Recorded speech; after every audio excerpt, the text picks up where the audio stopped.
Hey YouTube friends, welcome back to the channel. Let's be real for a second. Saying beginner mountain biking in Sedona is a bit of an oxymoron. It's kind of like saying relaxing root canal. I'm here in the Red Rocks, a certified good day optics shred friend, ready to dominate these trails. But in this case, I may have actually had to walk anything much bigger than a curb and had my ego bruised. Today, I'm going to give you my 5-ride and 5-day progression for your intro into Sedona mountain biking. Let's get into it.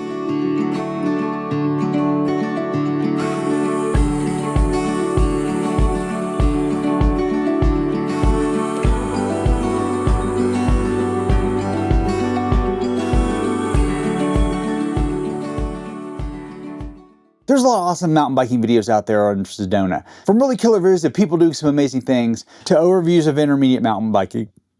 I'm going to give you what I think is the best 5-day progression for those of you who are like me, decent intermediates, still learning and still progressing. Day 1, I recommend starting with Big Park Loop. This is where you save your ego and get your warm-up in.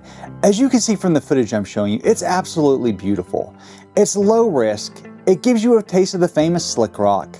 It's where you get these amazing views and you get to feel like you're riding through a postcard in a fairly easy environment. The biggest challenge of Big Park Loop isn't necessarily the riding, it's the tourists. Because in Big Park Loop, you're not dodging boulders, you're dodging people. All right, time for a little bit of nerdy stuff because I also want to talk about local trail ratings. You see that red color? It's iron oxide. Basically rust coating the Shimbly Hill sandstone. And when those locals in Sedona rate a trail as blue, they aren't using the same scale as the rest of the country, because most ratings now are crowdsourced. And I'll tell you that a Sedona blue is a Georgia black. Trust me, I've ridden 9 different states. This is some of the most elevated mountain biking I've ever ridden, and the trail ratings are less true to form than any other place I've ever ridden. Here, a blue is a black in many other places. So just be mindful of that when picking out where you want to go. If you see something that's rated black, I can promise you it's a true black. Now day 2, I'm going to take you to my secret stash, Dead Horse Ranch State Park. Dead Horse Ranch State Park is not in Sedona. It's actually in Cottonwood, which is about 20-25 minutes out of Sedona. A great and easy drive. Dead Horse Ranch has some absolutely amazing trails. I'm taking you right now on the Lime Kiln Trail. This is probably the most beginner-friendly trail in Sedona outside Big Park Loop. The Lime Kiln Trail has a great history. It was an 1800s wagon road used to haul lime for Jerome's chimneys. They were part of the mining operation. It's a historic trail that's been converted into a multi-use trail. It's long, it's punchy, and it's just a lot of fun.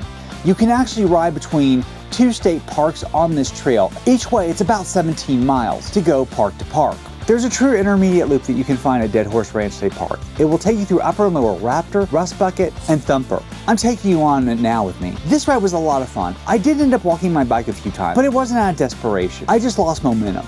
This ride never felt like I was out of control. It never had scary moments, and it was just a really nice change from Sedona. The entire day I saw 4 people, as opposed to Sedona where I think 5 people were waiting for my parking spot when I left the trailhead. It also gives you a different geology, a different ride, and it's just a little fun to get out of Sedona and see the varying topography and geology. I highly recommend you make the trip over to Dead Horse Ranch State Park. Hey, real quick, if you're enjoying the video, please hit the like and subscribe button, turn on notifications, drop me a line in the comment, let me know your favorite mountain biking trail in the state of Arizona. On with the video. After Dead Horse Ranch State Park, I went back to Sedona. I think next up from an ease perspective and probably my favorite ride perspective was Adobe Jack. Adobe Jack just had breathtaking views. Fun fact about Adobe Jack, it's actually named after H.J. Meany, a guy from the Great Depression who clearly liked good views. This trail starts out smooth, like it's trying to lure you into a false sense of security before the rocks start showing up. As I said, I think Adobe Jack became my favorite ride.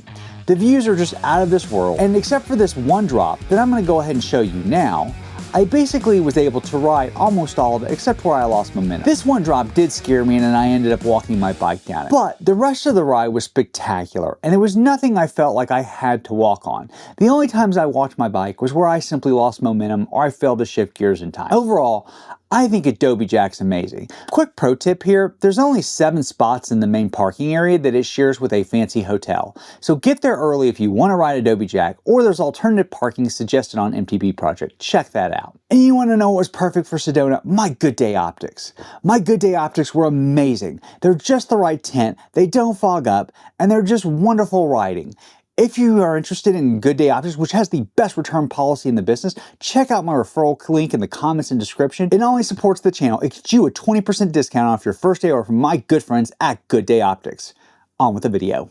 Now, let's go back to true proper Sedona and Dry Creek. Dry Creek may be the holy grail of Sedona mountain biking and what most people consider the most epic rides. Look at these drone views that I took from the parking lot. Dry Creek is the storied stuff. This is where that vortex energy lives. Now, while I don't know about all that spiritual stuff, there's definitely a physical one that feels like it's trying to suck your front tire into every sandstone crack every 5 feet.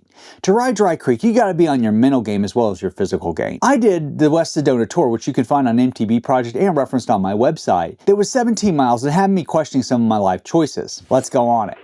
The Dry Creek area may be Sedona's most epic mountain biking. This is the kind of rides that Sedona's famous for, and I'm going to show you in 45 seconds, just so you get a feel for the ride. I did the West Sedona tour, which is about 13 miles. Here's some iconic red rock on Check Wagon, one of the more intermediate and easy sections to ride. I found it beautiful, but there's also lots of hikers on this section. This is one feature I chose to skip. As you can tell, the margin of error is small, even though this is an intermediate trail. Could I have done it? Probably. Was it worth the risk? No.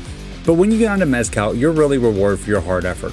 Many say that Mezcal is the most epic and beautiful ride in Sedona, and I don't necessarily disagree with them. Check out these views from the top of Mezcal. This is actually on trail, and you can see the trail there right below me. Let's do the circle of life and go back to where it began, near the big park loop, riding Lawman's Lower Slim Shady. This is the final boss of Sedona intermediate rides. It's not for the faint of heart, and it's definitely towards the higher end of intermediate. It's a high consequence ride, and not one that I suggest for the faint of heart. So if you get to Sedona and you feel like you're not being challenged on the first few rides, go there. You'll be challenged, I promise. Overall, Sedona is a humbling master. It's not flowy like North Carolina. It's grit your teeth, walk your bike, and hope you don't get a cactus stuck in your leg kind of place.